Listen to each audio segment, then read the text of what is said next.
A fond farewell to Hugh Hefner. He died at 91. But before he left the earth, he made the world safe for naked ladies and unmarried sex, and naked ladies having unmarried sex. The world he leaves behind is awash in porn and illegitimacy. But do we really want to reverse the sexual revolution? And could we, even if we did want to? Plus, tax reform is on the table, and the GOP tries to get its head around Roy Moore. And the lovely and talented and also lovely Candace Owens is with us to discuss her video blog, Red Pill Black. But first, it's time for some really stupid news. This is news with up to 27% more stupidity goodness than the stupid news that's just the news. Let's begin with word from Saudi Arabia that women in that country are finally going to be allowed to drive. The liberalizing move comes hot on the heels of the nation's abolition of slavery in 1962. The royal decree placing women behind the wheel was issued in spite of one Muslim cleric's pronouncement that the ban on women drivers should remain intact because, and I'm not making this up, he really said it, women's brains shrink to a quarter the size whenever they go shopping. But the science deniers in the Saudi court wouldn't listen to the man, and they gave women the car keys anyway. So now a bunch of quarter-brained girls peering out through the narrow slits in their burqas will be careening around the roads like pachinko balls. But in light of the obvious dangers, the Saudis have decreed the women will only be allowed to drive in Jewish neighborhoods. Then there's a story torn from the pages of social media, which has no pages because it's social media. Twitter announced that it will now double the number of characters that will be allowed in each tweet from 140 to 280. Twitter apparently felt that too many people were being forced to edit and organize their thoughts and develop a concise sense of humor, and that what social media really needed was more random bloviating and rambling hate speech. One big advantage to the change, of course, is that we'll finally get to hear from Donald Trump in depth. For instance, now that Trump can use more characters, we'll find out what he meant when he sent out a tweet that ended, "As for North Korea, I have decided that I am declaring war." Plus, we'll get to hear the end of the sentence that Hillary Clinton is really a little, who knows where he was going with that. Finally, the New York Times, a former newspaper, has been working hard lately to make it seem like 20th century communism was really great. The ideology was responsible for at least 100 million murders, which is even more people than Donald Trump killed when he criticized the NFL. Nonetheless, the Times, which can't find anything good to say about Trump, keeps finding wonderful stuff to say about communism.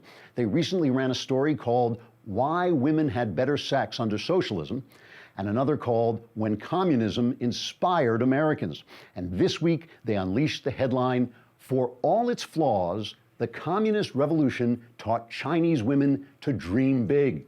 Its flaws, of course, included mass murder, forced starvations, and torture and imprisonment for dissent. The big dreams of women were to get the hell out of there and come to America so they could wrap fish in the New York Times. That's the stupid news, and if the news isn't stupid enough for you, just wait. Trigger warning, I'm Andrew Klavan, and this is The Andrew Klavan Show. I feel hunky-dunky, life is tickety-boo. Birds are winging, also singing hunky-dunky-doo. Ship-shaped, ipsy-topsy, the world is zippity-zing. It's a wonderful day, hurrah, hooray! It makes me want to sing. Oh, hurrah, hooray! Oh, hooray, hurrah! Hugh Hefner, he's gone. The man is gone. I know. Women will never be naked ever again. This is so sad. All right, and we do have Candace Owens coming on. We're going to have to, all we've done is been working on how we're going to get her on this set, basically. I think we'll play like a long clip and then the ceiling will open. We're going to lower her down. I think she'll have like fans and everything and there'll be a bunch of like gay guys with, there'll be gay guys with sparkling top hats and then we'll do the whole thing. So remember back when the NFL was good, and you would have, Peyton Manning would shout Omaha, Omaha, Omaha. That's what I sound like when we're barbecuing because Omaha steaks are so good. They are absolutely fantastic. I don't know what they do they just make their cows so happy that the steak actually does taste different. And now you can give a huge gift of Omaha meat.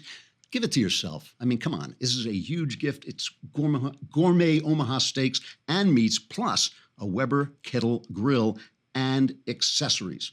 Get the ultimate Omaha Steaks grilling experience, everything for the grill master in one complete package. It's just a lousy $500.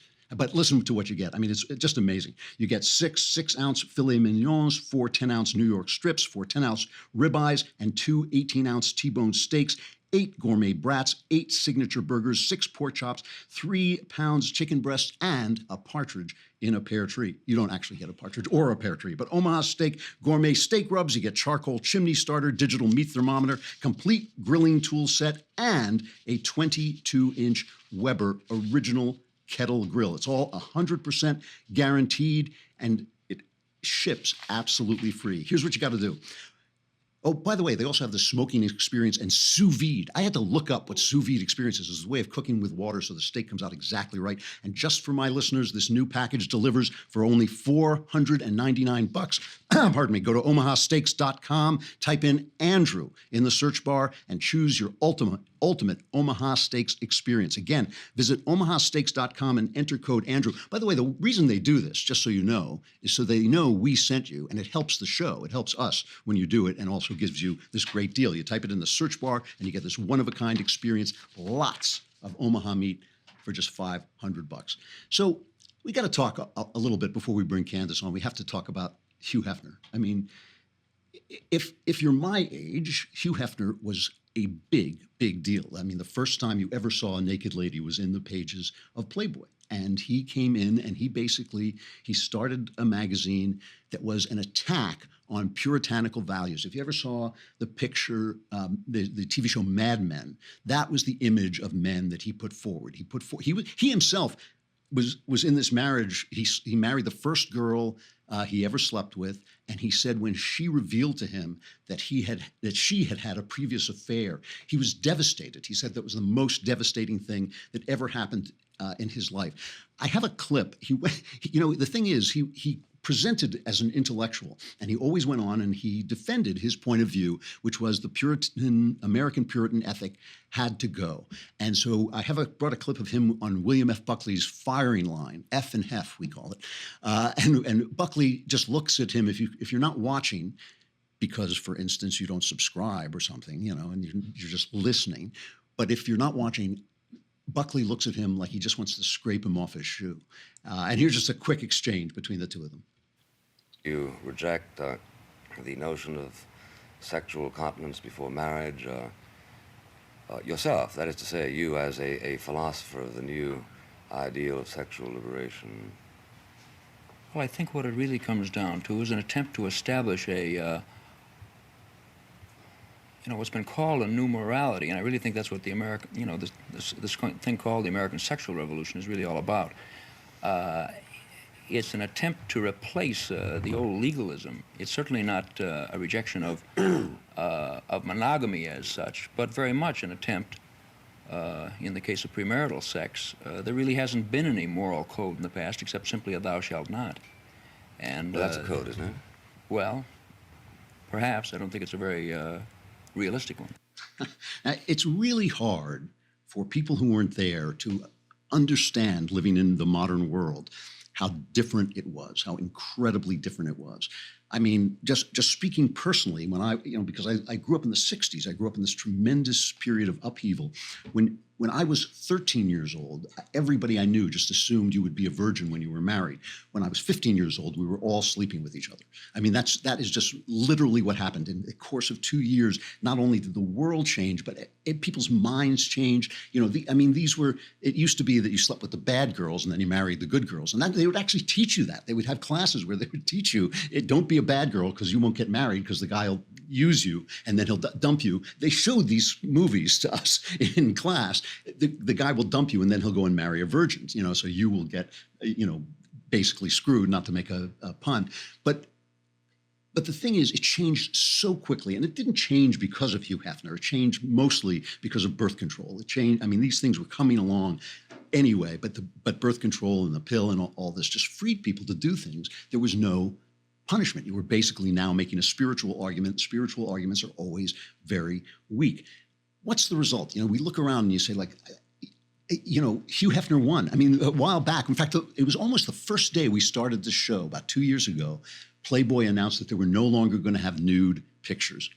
They said, because you can just find everything everywhere. We won. They said, we won. And so they had this feeling that they had really changed the world. And I think they were part of this change. You know, it was this idea, you know, the Hugh Hefner mansion. You came to the Hugh Hefner mansion. There were always beautiful girls, dancing attendants on men. I mean, it was not, the feminists hated Hugh Hefner, and, you know, they hated the pornography thing and all this stuff. But it utterly changed the world. You know, I was in a cab. I was promoting a novel in San Francisco, and it happened to be Gay Pride Day. And I was in a cab, and the cab driver was annoyed because of the traffic for Gay Pride Day, because in San Francisco, the whole city just shuts down. You know, I was the visiting straight guy.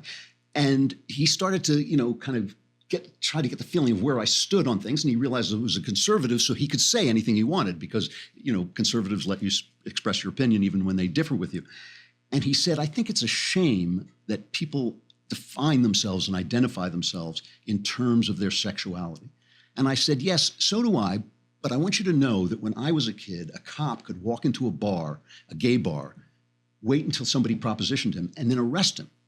And the cabbie said, for what?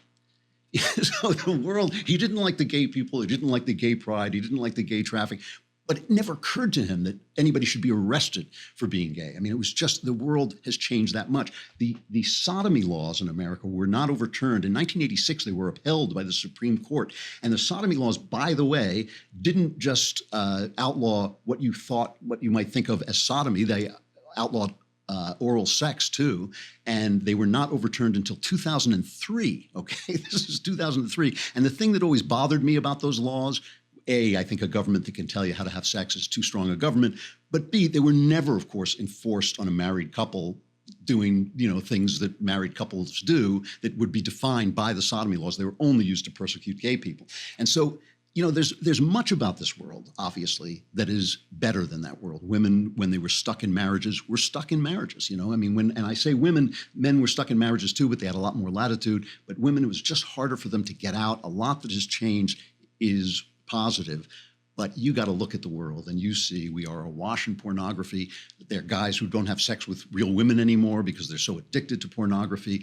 The illegitimacy rate, which is just a back-breaking indicator of generational poverty, is so bad that it's not, the Black community used to be 25% illegitimacy rate. Now it's over 75%. It's worse than it was during slavery days when you had guys selling fathers down the river. So you had single mothers left behind. You know, this is just voluntary people whose lives have just been destroyed by a moral catastrophe. You know, and it's true in poor white areas as well, that people no longer have fathers. And we know this is an indicator of crime, of drug addiction, of poverty going from one generation to the next. Rich people don't do it. Rich people get married before they have kids, almost exclusively. Rich women get married before they have kids. And of course, decadence is always good for the rich. Decadence is fun for the rich. You know, they can take care of the illegitimate children, they can take care of the diseases, all this stuff, which is another thing. The disease in the wake of the sexual revolution is out of control. I mean, this is a couple of years ago, but there were more reported cases of sexually transmitted disease, and I think it was 2014, than ever before in the United States. And the annual report showed that the rates of chlamydia, gonorrhea, and syphilis, the three most commonly reported STDs in the nation, increased between 2014 and 2015, reaching an all-time high. Now, all of those are curable with antibiotics, but you never know you have them. You know, you don't know you have them until it's really too late and you've passed it on to your child, and it damages chlamydia, which is minor for men, damages women's ability to have children and all this stuff. There's just no question that there's a catastrophe, that our sexual lives are a catastrophe. I get hit all the time on the show. I get letters every week, at least, about my apparently liberal attitudes towards sexuality, because I don't condemn other people, and I don't think the government should have the right to tell you what to do in your bedroom. But I don't live a liberal life. I live a very conservative life. I've been married for 112 years. I'm devoted to my wife. I mean, if you ever read my memoir, The Great Good Thing, it's a love letter to my wife, who has defined and saved and created and made my life. And I recommend this way of life to anybody. But the thing is, I always want to err on the side of freedom. I always want to err on the side of freedom. I can't just say this is a bad thing, that people can't be arrested anymore, that the cops can't kick down your door if you're gay, that they can't walk into your bars. I can't just say that's a bad thing. The government should have no business regulating your sex life. But just because you're free, just because you have the right, doesn't mean it is right. And that is the thing we have to learn. We've got to start to learn to preach chastity. And, you know, I've talked about the difference between chastity and abstinence and all this stuff. But chastity is basically making your body follow your soul, making your body, when you make love, you should be in love. Making love should be part of love. We've got to preach the joy of that, because preaching the moral condemnation of it just isn't going to work anymore. That world is gone. And by the way, can you do it? Of course you can. You know, the 1920s in America were a sexually free, sexually liberated world. You know, it was just everybody was always condemning the free sex and the flappers and all this stuff. By the 1950s, you had the peak of American society was a very restrained, very restricted world sexually. Same thing happened in the 19th century. In the late 18th and early 19th century, you had people preaching free love. I mean, the famous poet Percy Shelley was a big advocate of free love. And of course, he destroyed every woman he came near because he dumped her when he got tired of her. That was free love. And they had children. One of his wives, one of his girlfriends killed herself. By 1850, you were in the Victorian era, again, a sexually restricted time and one of the high points in human civilization. Those things do seem to come together. So it's not impossible to hope that we can turn this around if we talk about it, if we talk honestly about it, and if we talk about chastity with joy rather than talking about promiscuity with condemnation. I actually think it can be turned around. I think Hugh Hefner, you know, he was a man of his time. I'm not going to sit here and condemn him. I always felt he was sleazy, but always remember this. The Playboy Mansion was a mansion. It was because that stuff, that decadent stuff, works for rich people. It was always a mansion. It wasn't good for the women. It was only good for the rich men. And that actually remains exactly true today. We've got Candace Owens coming on in just a minute, but first I have to talk about Tracker. Tracker is like, it's got to be one of my favorite sponsors because I am the most absent-minded person on earth. You know, I keep saying this, and people think I'm kidding around, but everybody who knows me knows I put my glasses down, they're gone. I put my phone down, no clue. I even have this thing where I put my phone down and I think I'll put it in a really weird place so that way I'll remember it because it'll be so weird. And then I'll think, where the hell did I put my phone? With Tracker, not only this Tracker, what it does, you get a Tracker app, right? You press the button and it'll tell you anything you put the Tracker on. I have it on my keys, which I also lose all the time. They constantly fall out of my pocket when I'm hiking.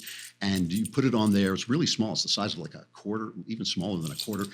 You press the app on your phone, it starts to make a noise. Your phone, it's kind of like Waze. You know, there are lots of people on there, so it tells you you're getting closer, you're getting further away. You can find your keys. If you lose your phone, which is the first question I ask, you press the Tracker thing on your keys, and it makes your phone light up and play a noise. It's great stuff. If you go to tracker.com, here, thetracker.com, I'm going to spell it for you, TheTrackr. Somewhere there's a website that has all the vowels in it. I mean, they're always leaving it. It's TheTrackr.com and enter promo code Klavan. What? I know how to spell it. But you're just asking for other people. Candace needs to know how to. All right. Put the vowels in Klavan. It's Klavan, and you will get 20% off any order. That's thetracker.com, promo code Klavan for 20% off. Thetracker.com, promo code Klavan. These things work great. They really do. And if you're anything like me, you'll be using it constantly. I know I do. Candace Owens. I saw her, I don't know how long ago I saw her. It was not that long ago because you haven't been doing it that long. And there were like 167 hits on this video. And I thought, wow, this girl has got it all. She's beautiful, she's smart, she's ladylike, and she's telling the truth. She has a web, what do you call it? A vlog, I guess, called Red Pill Black. Makes sense, right? Take the red pill. It's part of this movement where leftists take the red pill and suddenly wake up to reality, which is conservative. That's the thing. I'm going to play a long clip of Candace's reaction to Charlottesville, which is the first one I ever saw, and that will give her time to be lowered from the ceiling with the gay guys with the sparkling top hats. you are a black person and you express some irrational fears this week over the rise of the Klansmen and neo-Nazis, let me invite you over for a cup of hot steaming facts. Fact number 1. Approximately 93% of black homicide victims are killed by other black people. In 2014, 6,095 black people were killed, and virtually all of them were killed by other black people. Black Lives Matter protesters may want to consider extending their slogan to "Don't shoot," because we've already got it covered. And you're not special, white people. Seriously, in 2012, 84% of white homicides were committed by other white people. Go figure. It's like we're all racist towards our own selves. Nobody wants us dead more than we want ourselves dead. I mean, there are, 6,000 Klansmen left in our nation? You want me to actually process that as a legitimate fear every day when I wake up? It's Donald Trump's fault that they're feeling energized. It's Obama's fault that Black Lives Matter is violent. Both of you children, to your room. It's obviously the media's fault. I mean, the media is creating this entire narrative, and it is crazy, absolutely crazy to me that people have not figured this out yet. I mean, why do you think we didn't hear a single thing about David Duke, white supremacy, and the KKK the entire time Obama was in office? Do you think that they were all hiding underground, waiting for the next white president, meeting by the light of the moon? Do you really actually believe that they weren't still meeting, holding protests, having rallies and marches? Maybe the media wasn't covering it. So I got to say, Candace, welcome to the show. It's so nice to have you here. Thank you. I'm so happy to be here. I saw that. You know, I did some of the early right-wing videos at PJ TV, and I saw that and I thought, wow, there's the next gang. This is great. And before I got you on the show, everybody discovered you. So I feel really bad that I'm like the last guy to have you on. It's all right. Tell me who you are. How did you get to this? You seem like such a nice person. What are you doing in a place like this? You know, everyone asks me what my background is and what sort of inspired me to get into this. I really am just a girl that makes videos, and the climate was just the right time. Got super fed up with sort of the increasingly wild liberal antics and the identity politics, and if you're black, you have to think this way, if you're white, you have to think this way, and I just wanted to inject, I guess, a more millennial voice into it. And yeah, I just started making videos. Did you start out as a liberal? I did. I think everybody starts out as a liberal. There's that expression, if you're not a liberal when you're young, you don't have a heart. But I don't think I ever was a liberal, which I think might be true of a lot of people. They just aren't aware. If you're not actively involved in politics, you're not thinking about this stuff, you know, every single day, you just sort of assume that liberal means freedom, and why wouldn't someone want to be a liberal? The word sounds better than conservative, right? Like, you know, I know. right? I'm a liberal. Right. But I've always been sort of a person that wants to be able to think freely. And unfortunately, you can't really do that when you're a liberal. You have to sort of become the person according to your gender or according to the color of your skin. So you're actually in a mental prison. Well, that's the thing. I mean, you are the target of you're the person the Democrats look at and she's ours. She belongs to us. You know, was there a road to Damascus moment that something happened? Yeah. So I always put on all of my social media pages that I was force-fed the red pill, and that's very true. I don't know that many of your listeners are familiar with the Gamergate scandal. Most, I think they are, because I kind of covered it a little bit myself. Yeah, I certainly wasn't. I'm not a gamer. The extent of my gaming is Mario Kart. Yeah, that's pretty much it. I'm sorry, get out. But yeah, I had created a company, an anti-bullying startup that was really close to my heart due to some things I went through in college. Anti-bullying, is that what you? Yeah, which is interesting, right? You would think that the leftists would eat this up, right? Anti-bullying, it's their brand. And I put like a 3-minute video on Kickstarter just trying to raise some starting funds to flesh out this idea. And I was contacted pretty swiftly by a woman named Zoe Quinn, who is apparently, you know, victim one of the Gamergate scandal. Yes, right, of course. And she calls me and she essentially threatens me, and she tells me to take down my Kickstarter. And if people don't understand this, she's got an arm in Twitter, an arm in Google. At the time, she was running an anti-harassment chapter for Twitter. And she told me to take it down because she didn't want trolls to be exposed on the internet, which is very weird since the whole reason she's a victim is because trolls attacked her. I obviously didn't comply with this phone call. You know, I said, you know, I'm sorry that happened to you, but this project is something that I'm really passionate about. And she basically told me if I didn't pull it down, then she knew that anonymous white males were going to attack me on the internet. I didn't pull it down. I was suddenly attacked on the internet within hours, flooded 4,000 maybe emails. Like, it was like a Really? unit. Yeah, like she's definitely connected. It was like a mass attack. My Kickstarter pulled my project down without telling me why. You're kidding. This is like the mob. It's like Yeah. a protection racket. Nice Yeah. story you have here. I'd hate to see anything happen to you. Yeah, it was Yeah. terrifying to go through. I mean, especially because I was a nobody at the time. Nobody knows my name, and I was just attacked. You know, nigger, die, we're gonna dox your family, everything that was, Really? They put up a map of my family on 4chan, down to like my 80-year-old grandfather who can't see and lives in North Carolina.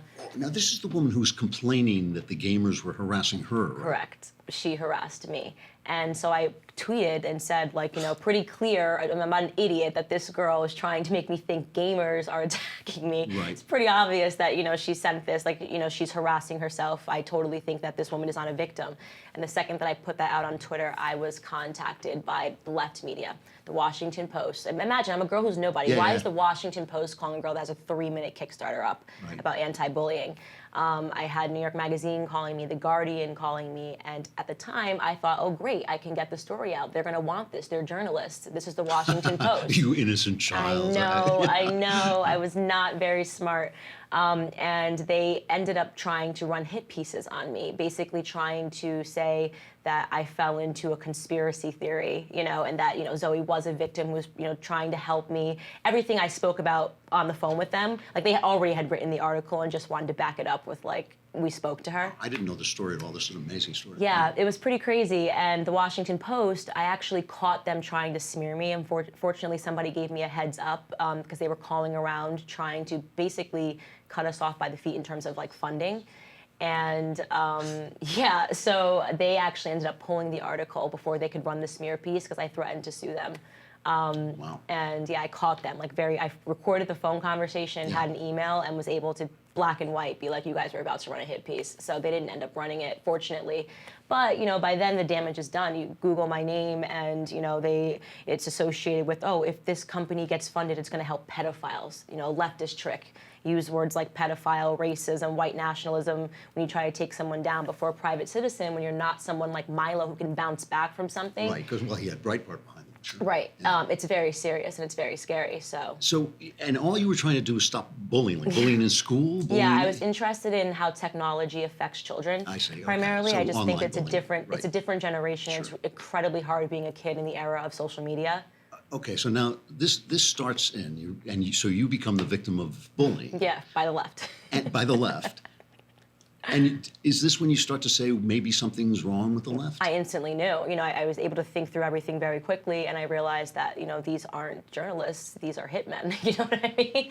These are media hitmen, and they can take down business, build people up, build them down, and so I understood that very quickly, and it was terrifying. I always say it's like, if you've seen the movie 300 when they kick the person, I was kicked down. Into the well. Yeah, down the rabbit hole in like the most aggressive way possible. I mean, I always say the way that the left defends itself is not by defending their ideas, but just simply saying that we on the right are evil. Right.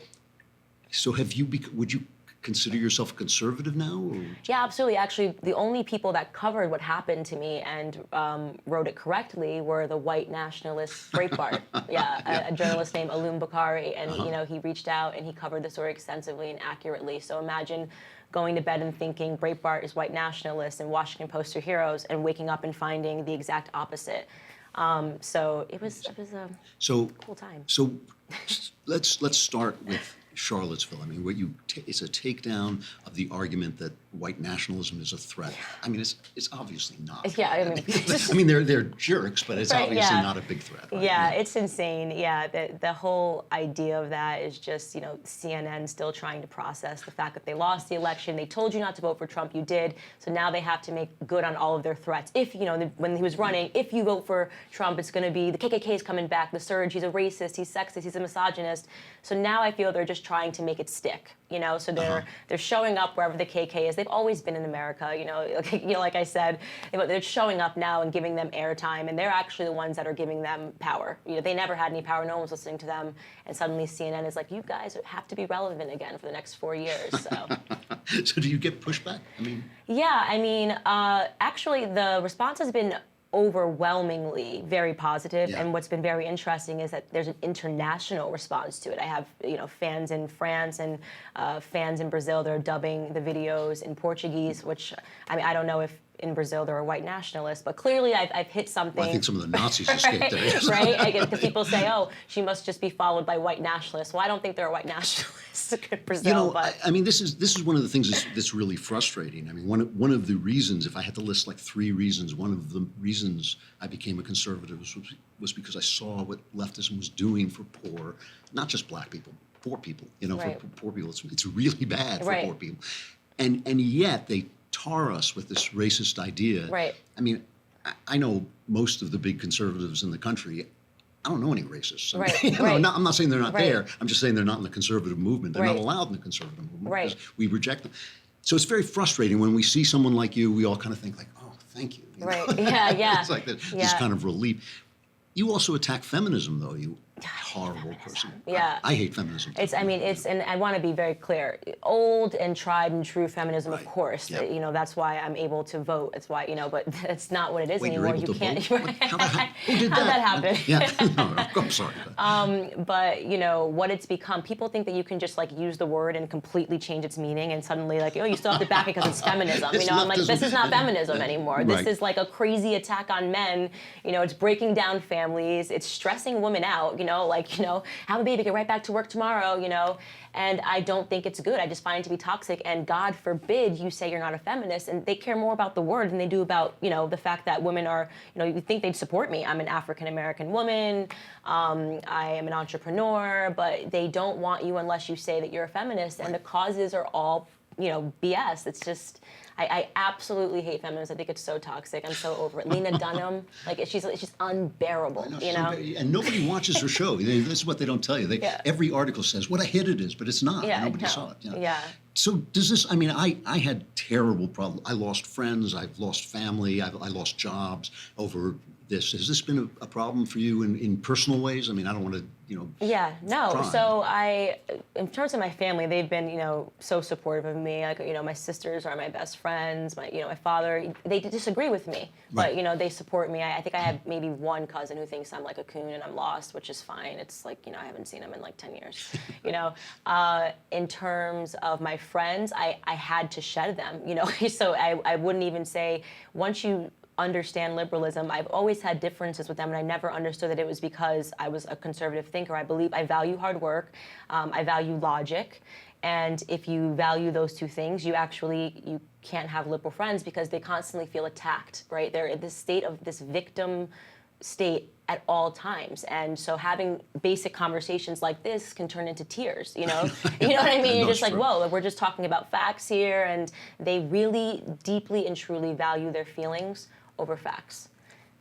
That's the whole. That's it right there. Yeah. Yeah. No. You know, it is, and it does induce. I think it actually induces psychosis. I mean, I think some of the stuff we're seeing on universities Right. is psychotic, but, Right. but it's not psychotic like you were born that way. It's psychotic like you were made. Yeah, that way. and that's what's sad to see is that I think that they're not conscious that it's happening to them. So it's almost like they're sleeping. It's like a state of hypnosis, and it is definitely inducing a real psychosis. Like people joke and they say liberalism is a mental disorder, but it's not a joke. Like it really is a mental disorder. They can't see the world for what it is. They can't have a conversation outside of their feelings, and you know, and they feel attacked, literally attacked by facts. Right. You know. I know.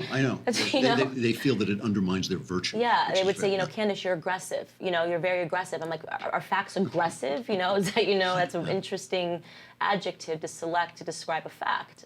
So where do you stand on our president? I mean, this has been a dividing line for Right. among conservatives. Right. We argue about it here all the time. Right. How do you feel about what's happening in the White House?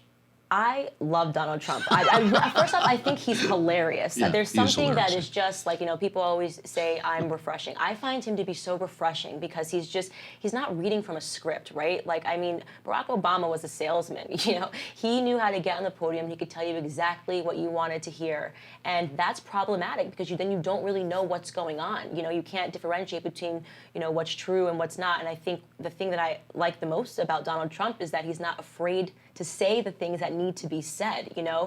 I love the fact, right now I'm doing a video that'll be released later today about, the NFL kneeling. I love that he just says that this is wrong. It is wrong. This isn't a debate. It's absolutely wrong, And for a president to have the balls, just to get out there and say, this is BS, these people shouldn't have jobs, I commend him on that. I think that makes him a really strong leader. Yeah. So where do you go from here? I mean, one of the things is the media has been changing so much. I mean, most of what I do now didn't exist when I started. All I ever wanted to be was a novelist, and I had a great career as a novelist. It's terrific, but all this stuff didn't exist before. What do you see yourself doing next? I definitely want to do a lot of public speaking. I have some public speaking events coming up, and I'm comfortable there. I was behind the scenes before I started making these videos. I was giving speeches across the nation about these sorts of topics, racism, feminism, why I do believe or don't believe in these kind of notions of liberalism. But yeah, I don't really know. I'm kind of just riding the wave, trying not to make any, mistakes along the way. I'm sure I will. Well, by the way, I'm totally happy to make mistakes. I want to seem like super attainable. And I think where I can inject my voice somewhere differently is I think with people like Ben Shapiro and Milo and Charlie Kirk, they hit these college campuses and they speak to conservatives. I'd like to speak to liberals. Yeah. I like to speak to black people, and get in their faces and say, here's my story, I'm one of you, I'm no different. Why am I here and you're there? Yeah, I have to say, if black people wake up to what Democrats have done to them, the Democrats are the worst thing. What they've I mean, done they're is just, unbearable. the party will vanish. The It will. party will vanish. That's why they have to keep accusing us of racism, Right. because otherwise people might listen to what we're actually saying. Right, and it really is just an education thing. People have to speak to them, you have to get on their level, and I think it does have to come from an African American because they can't hear it if it's coming from a white person. Right, yeah, I'm sure. I think you're a rock star, Candace. Thank You're you really so much. terrific. Your videos are great. I think you're going to go far, and I'm really happy you came on and talked to me. Although I'm really miserable you came on so late. After I discovered you, I made you what you wanted. Thank you. I have no idea how we're going to get you off the set. We wanted to lift you up through the ceiling, but I think you're just going to have to walk off through the. I'm just going to walk off. All right. Slowly walk off. Thank you so It's much. a pleasure. Thank you. I don't think we can end. Candace Owens is Red Pill Black. What am I looking at? I'm looking at this camera. That's what you're telling me. Okay. I wondered what that was. I thought it was a sniper. Where is Red Pill Black? You can find it on YouTube. We got to talk briefly about tax reform. Donald Trump came out with this. And you know what I want to say? It's too early to really judge where this tax reform thing is going. They put out these numbers and, one side says it's going to help the rich, another side says it's going to hurt the rich, it's going to be too much. But I just want you to notice the difference between the way they rolled this out and the way they rolled out health care. Because this is what Trump knows about. This is what he cares about. He cares about this a lot more than health care. He basically is fine with government health care. But here's Donald Trump making his speech, rolling out tax reform. And you can just see he's much more comfortable with the whole thing. This is a once-in-a-generation opportunity, and I guess it's probably something I could say that I'm very good at. I've been waiting for this for a long time. We're going to cut taxes for the middle class, make the tax code simpler and more fair for everyday Americans, and we are going to bring back the jobs and wealth that have left our country, and most people thought left our country for good. We want tax reform that is pro-growth, pro-jobs, pro-worker, pro-family, and yes, tax reform that is pro-American. So, I mean, that's Trump, and he's much more detailed. He had a much more detailed thing of what he wants. He had a red line. He said he wants the corporate tax rate down to 20%, which is only in keeping with it's around the average of the world. I mean, we have the highest corporate tax rate in the world at like 35%. The average is something like 22%. So bringing it down to 20%, he had said he wanted 15, but putting the red line at 20% is not that radical. It's not radical at all. It would really help and he's also making provisions to bring some of that offshore money that left because of Barack Obama, to bring some of it back. And Chuck Schumer did his usual routine. When Donald Trump was talking about this plan over the last few days, he talked about focusing on the middle class and not helping the wealthy. The plan is a major disappointment because it so deviates from everything the president said. He's walking the walk, he's talking the talk, but this plan shows he is not walking the walk. Do people ever get tired of Schumer coming up with these little clever phrases and everything like that? I don't think they do. I mean, he always sounds the same to me. He always sounds like this.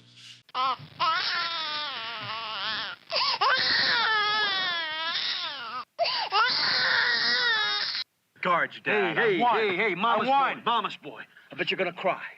Come on, Mama's boy. Let's see you cry, come on.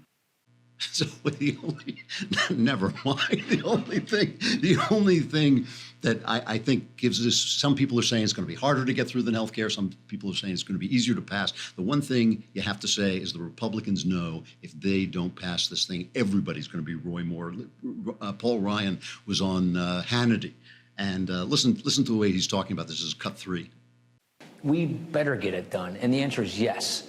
This is one of the most important things we could do to help all Americans in this country. We ran on this. This is the kind of plan that Donald Trump ran on, that House Republicans ran on. And yes, we're going to get this done. This is about economic growth. It's about bigger paychecks. It's about more jobs. It's about a fairness system in our tax code.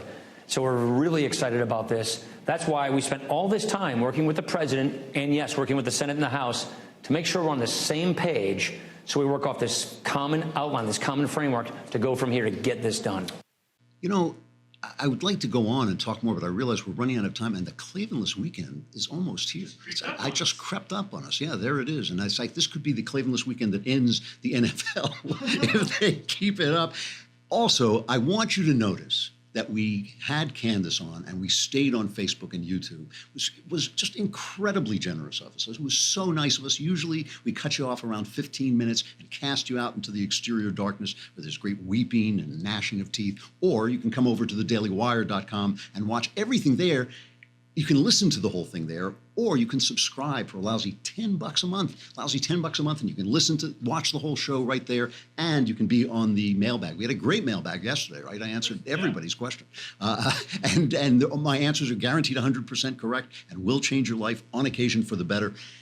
If you subscribe for the year, it's only a lousy $100, plus you get the Leftist Tears tumbler, which, as Candace was speaking, actually magically filled up with Leftist Tears. It does that. It's just that good, plus it keeps your coffee hot. All right, stuff I like.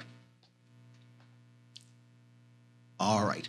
You know, I had this idea that I wanted to talk a little bit about movies for women, and so I Googled, because, you know, I'm a guy, so everything I like, too much of the stuff I like is kind of like guys shooting each other. That's the stuff I like.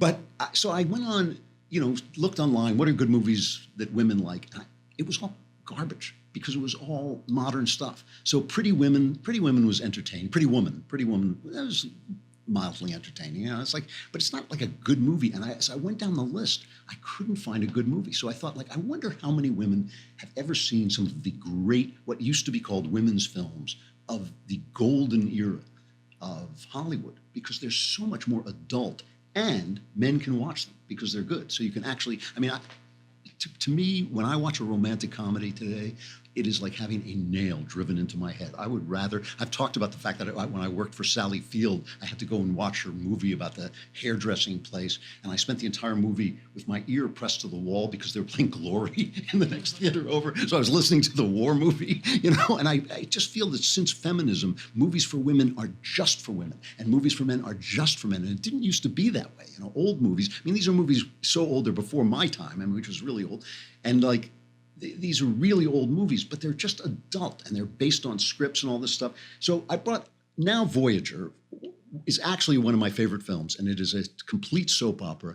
Bette Davis, the beautiful Bette Davis, plays this dowdy, ugly old maid and with a domineering mother.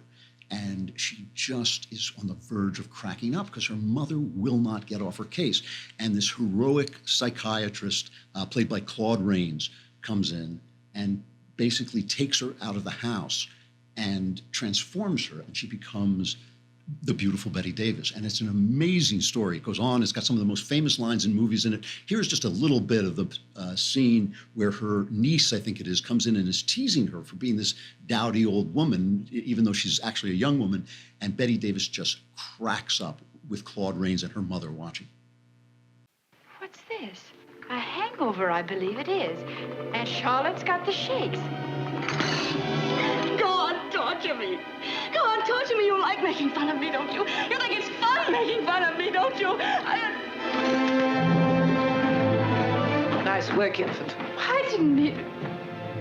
We've always ragged down Charlotte. It was just a game. A nervous breakdown. No member of the Vale family has ever had a nervous breakdown. Well, there's one having one now.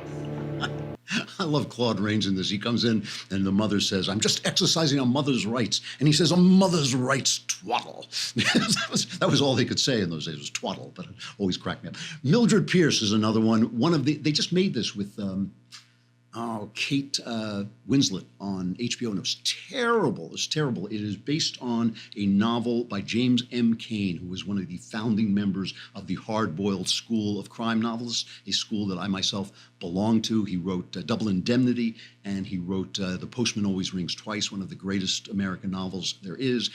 But he was a big opera fan. And so he wrote this story about a working class, of what they called a grass widow. She was widowed, she had no money, and her daughter was a great opera singer. Her little daughter was a great opera singer. So her daughter had these aspirations to be a star while the mother was selling pies and working as a waitress and trying to support her.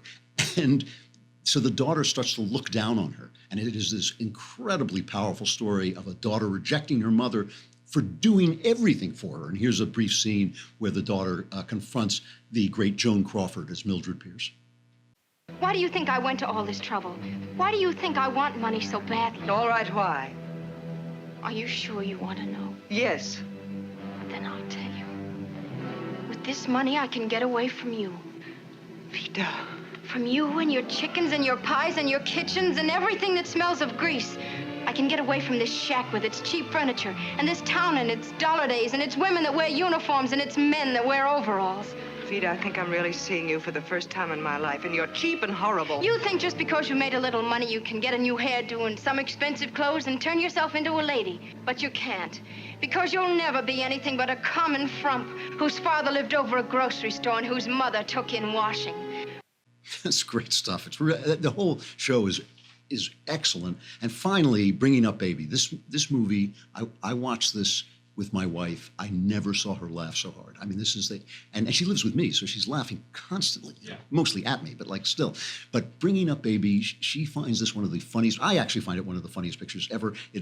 Cary Grant plays this kind of mild-mannered paleontologist who's trying to build a dinosaur, and Katharine Hepburn is this crackpot who falls in love with him and just starts following him around. And it is one of the great screwball comedies. Here is a scene where it begins with Katharine Hepburn accidentally tearing Cary Grant's tuxedo and ends with him pulling off the back of her dress. It goes on forever. I'll just play a little clip of it. Now, please listen to me. You certainly can't think that I did that intentionally. Well, if I could think, I'd have run when I saw you. No, but if you'd only wait while I explain, I just gave you my first off. Oh, you've torn your coat. Oh.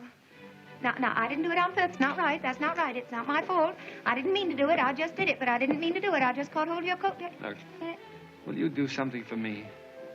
A needle? No, it's simpler than that. Let's play a game. Oh? What? Well, watch. I'll put my hand over my eyes, and then you go away. Mm-hmm. I can see why my wife loves this. Katharine Hepburn is just like her in that scene. It really is terrific stuff. I would love it if any women who actually take the time to watch these movies, if you wrote to me and told me what you think. I want to know if they hold up. I want to know if they speak to another generation. I just think that these are some of the great films, and they're better. They're actually better than films like Pretty Woman, which I just find kind of vapid. The Klavanless weekend is here. I don't know what to tell you. You're on your own for the next 3 days. We'll be back Monday, and Michael Knowles will be here. I want that son of a dead. I want him dead. I want him dead. I don't care. What, am I alone in this world? Did I ask you what you're trying to do? Did I ask you what you're trying to do? Please. I want you to get this where he breathes. I want you to find this Nancy boy. I want him dead. I want his family dead. I want his house burnt to the ground. I want to go to the middle of the night. I want to cut his ashes. Just a little, behind the scenes of what happened last time Knowles was here, and he made a little mistake. I guess I probably shouldn't have lost my temper like that, but there it was. All right, I'm Andrew Klavan. This is the Andrew Klavan Show. Survivors gather here on Monday. Down here on the ground, ain't no place for living. Down here on the ground, watching sparrows fly.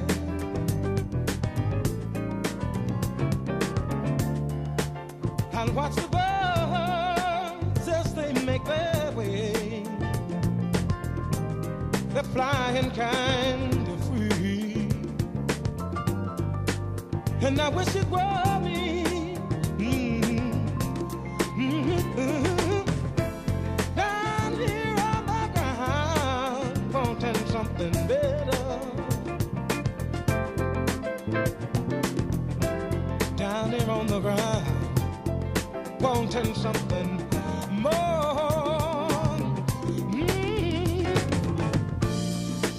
One more.